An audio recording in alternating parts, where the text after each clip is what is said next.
There's a question about Phase 2 Ambassador Program and the purpose of the Ambassador Program in general, and where we're going with the Ambassador Program. All right, so ambassadors are basically special community members who, through meritocratic means, have decided that they want to spend some amount of their time, either a little or a lot, basically representing the ecosystem Cardano. Now, in an ideal world, ambassadors would actually be selected through a voting process and funded via a blockchain process.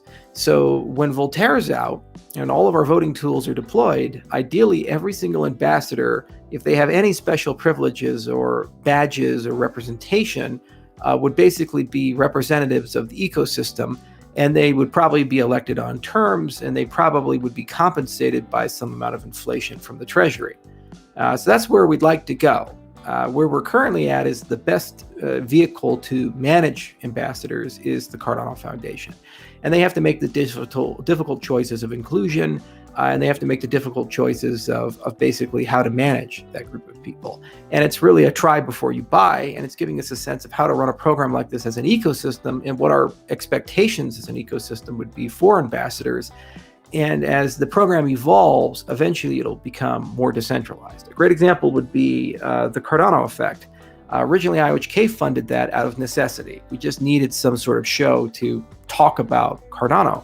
But we really didn't want to have any editorial control over content, and we didn't want to be able to, tell Rick or Philippe or anybody what to do on a day-to-day. So we simply subsidized it, but we stayed out of the actual day-to-day affairs. We created a firewall there. However, the very fact that we were funding it creates a slight conflict of interest, or a perception of a conflict of interest. So then the Cardano Foundation took over the funding. So it was a nice transfer, and it allows some more degree of autonomy and independence. But still, then what if they never make critical content on the Cardano Foundation? Then, people would say, well, the only reason they're not criticizing is they're being paid by that. So ultimately, the best approach would be for that show to be funded by the blockchain itself.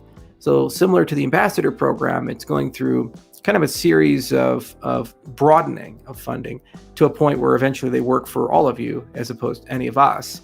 And so they have complete and absolute monetary freedom, perceived or otherwise. It's a good question.